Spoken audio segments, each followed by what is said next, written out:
Ya, ini kita lanjutkan diskusi ya. Kalau kali ini kita bertabayun minta pencerahan ke Profnya. Prof, jadi rekan Anda itu ya, rektor Anda, Prof Ova, sebenarnya apa sih kalau dilihat dari segi komunikasi politik, apa yang ingin disampaikan begitu? Setelah ramai, ya meskipun tahun 2022 sudah menyampaikan, tapi setelah ramai beberapa bulan terakhir, kenapa baru sekarang menyampaikan? Dan tidak ada bukti-bukti fisik yang dibawa, yang ditunjukkan untuk meyakinkan. Ya, ini sebelum saya jawab itu boleh dulu ngomong ya Maria ya? Oke. Apa tuh? Jadi kita ini hobinya kok membicarakan gosip orang gitu loh. Ya kan? Bukan gosip tentang kebijakan atau apa gitu ya. Atau sekarang orang sudah masih berpikir lapangan kerja. Jadi kan secara hukum tapi kan dampaknya ada kebijakan Iya paham. Misalnya ngomongin Pak Jokowi, kenapa nggak kebijakan yang kemarin-kemarin dipermasalahkan yang mungkin ada udah sering bang masalahnya. Iya gitu. Nah oke. Ini kan tadi ya kita bicara dari aspek komunikasi politik gitu ya. Ya kan ada tuntutan publik ya. Kalau kita lihat di medsos saja, itu kan selalu orang nanya, kira-kira apa sih ini keterangan dari pimpinan UGM kan gitu. Ya terkait dengan isu yang berkembang ya. Dan dari dulu selalu pertanyaannya sama. Ya tadi ya. Pertanyaannya kan pertanyaan banyak, tapi kalau dikerucutkan cuma satu. Apakah ijazah Pak Jokowi ini asli apa? Berarti jawabannya nggak asli kan gitu. Jawabannya yang banyak begitu ya. Iya gitu. Nah, di sini yang kemudian orang berdebat secara hukum kan. Ya. Ini ijazah yang dimaksudkan secara ontologis ya. Itu yang apa? Apakah yang dikeluarkan UGM itu ya, atau katakanlah sudah dipegang oleh alumni kan gitu. Nah dari sini yang saya kira kemudian keterangan Bu Ova, saya setuju kalau ada unsur repetisi gitu ya. Tadi Bung Ahmad bilang begitu. Tetapi kan juga ada yang baru. Yang baru apa? Ada penegasan tuh di poin yang terakhir. Jadi apa yang dijelaskan itu kan menjelaskan proses pendidikan di UGM kan gitu. Nah sementara gitu ya dari pihak kampus itu ya memang tidak punya otoritas begitu sudah ijazah itu di luar dipegang. Tapi kan ada beberapa bukti pendukung itu kan yang dimaksud Mas Ahmad itu. Ya betul, dan kalau misalnya institusi sudah menyatakan ada bukti, saya kira itu bukti itu sudah disiapkan dugaan saya ya, sudah disiapkan. Artinya tetapi kan juga ada dijelaskan di beberapa sebelumnya kan. Itu Bang Rifai udah nyinggung ya. Nanti mungkin akan disampaikan dalam konteks ketika di pengadilan. Nah di situ juga ada beberapa perdebatan sebenarnya. Misalnya contoh, ya ada yang bertanya ya soal keterbukaan informasi publik gitu kan. Nah tentu di situ juga ada mekanismenya, termasuk kriteria apa itu informasi publik gitu. Misalnya kalau di Undang-Undang KIP kan ada beberapa, terutama di pasal satunya itu ya, yang terkait kepentingan publik. Nah ini di sini juga masuk perdebatan.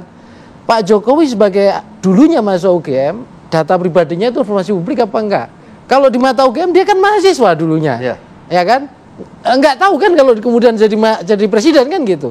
Nah di dalam konteks itu saya kira itu masih pribadi, tapi dia sebagai presiden hal-halnya kemudian dikaitkan dengan publik. Nah ini yang muncul kontroversi juga. Sebenarnya penting gitu juga ini untuk UGM, untuk juga menjaga marwah UGM di tengah banyaknya tekanan publik begitu loh. Jangan sampai kemudian justru marwah UGM jadi buruk gara-gara tidak ada klarifikasi dan kepastian itu. Saya kira posisi dan peran UGM tadi sudah dijelaskan oleh Bu Rektor ya melalui video lengkapnya. Walaupun kata Bung Rifai kok podcast jadi evident. Nah itu soal lain lah ya secara hukum gitu ya. Bung Ahmad sorry. Nah di sini yang saya kira informasi yang disampaikan gitu ya, itu saya kira udah cukup memadai ya menurut saya. Kenapa? Karena beberapa hal di situ kan istilahnya diceritakan gitu ya, bahwa soal proses ada 10 poin di situ. Nah terkait dengan ini ya, saya kira begini.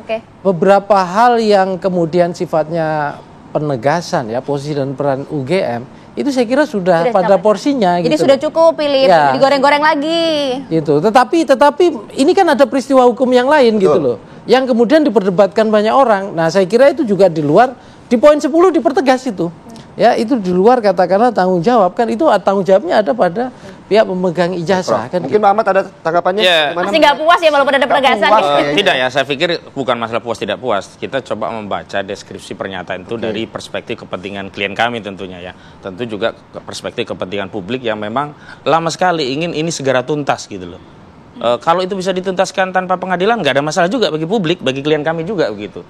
Nah tadi ya, selain soal repetisi narasi, sebenarnya kan masyarakat itu butuh bukti, bukan narasi. Yang kedua, soal UGM dalam bahasa saya, buang badan, tidak mau tanggung jawab kalau itu sudah urusannya keluar, sudah urusannya alumni begitu.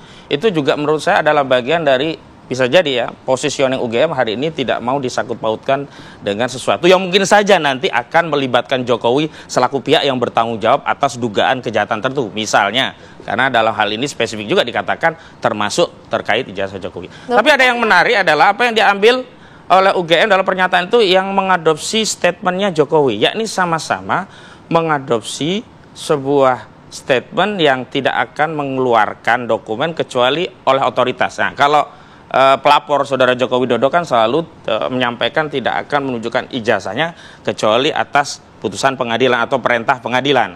Nah, ini ada yang diadopsi nih. Apa yang dilakukan oleh saudara Jokowi oleh UGM, misalnya ketika dokumennya ada tetapi UGM menyatakan tidak akan menunjukkan kecuali atas perintah otoritas. Pertanyaan sederhananya begini, apakah kalau menunjukkan itu sebuah kejahatan? Misalkan saudara Jokowi nggak ada kewajiban untuk menunjukkan, nggak ada kewenangan Anda untuk melihat. Tetapi apakah kalau itu ditunjukkan dan masalah ini clear, itu sebuah kejahatan? Kan enggak. Tapi kan yang kedua, UGM oleh pihak UGM kan hanya fotokopian, artinya kan ijazah aslinya. Dan UGM misalnya, kalau UGM menunjukkan 34 data-data rujukan, apakah itu kejahatan? Enggak juga. Nah, pertanyaannya sekarang adalah bagi kita semua, termasuk kepada UGM, termasuk kepada saudara Jokowi, ingin tidak sih segera melerai perseteruan anak bangsa ini agar persoalannya segera tuntas.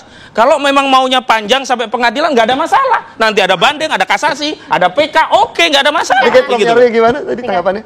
Ya, saya pertama mewakili UGM ya.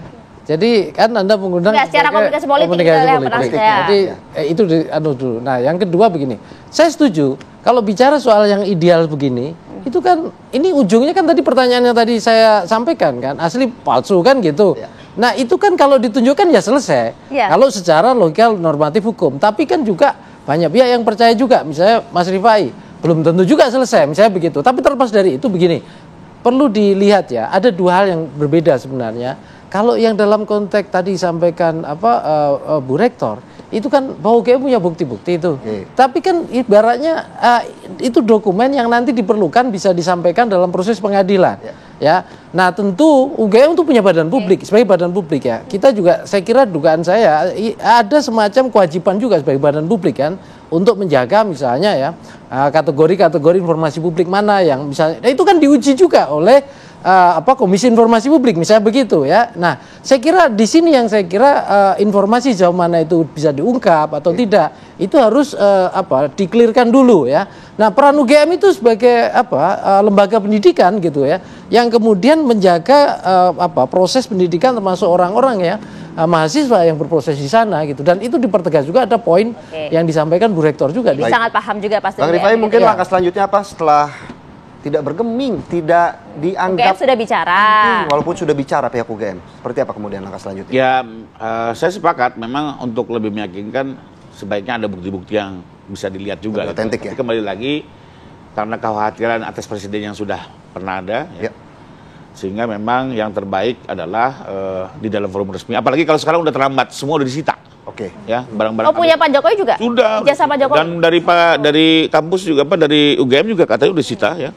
Saya tanya dari penyidik karena saya sebagai pelapor juga ingin terus memantau ya. Bahkan cukup menarik tadi kan sekalipun tadi Ibu Rektor soal fisik ijazah dikembalikan kepada pemegangnya, kami sendiri nggak khawatir. Pertama sudah ada lapor yang menguji keaslian dan sekarang juga sedang diuji kembali. Menariknya adalah sekarang diperbandingkan dengan puluhan bahkan hampir ratusan ijazah lainnya di tahun yang sama.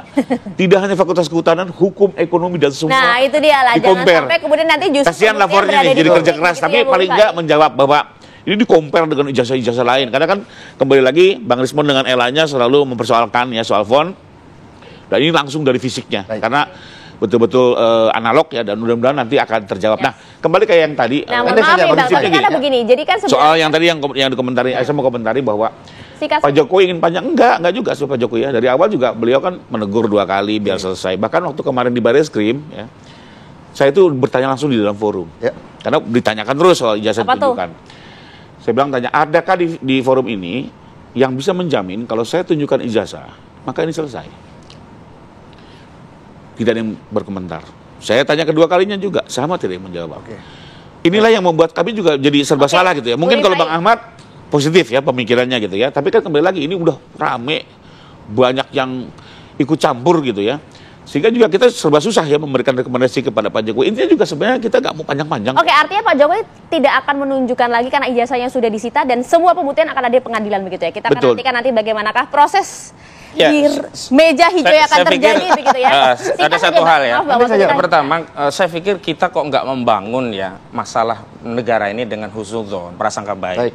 Artinya prasangka baik kalau ditunjukkan selesai. Jangan kemudian membangun suudzon.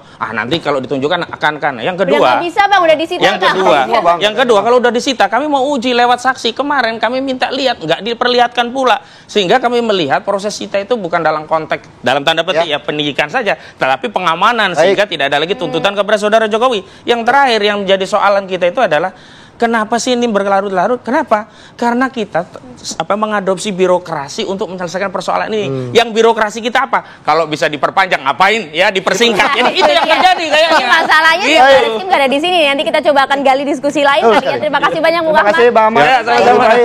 Prof Nyarwi pagi hari ini.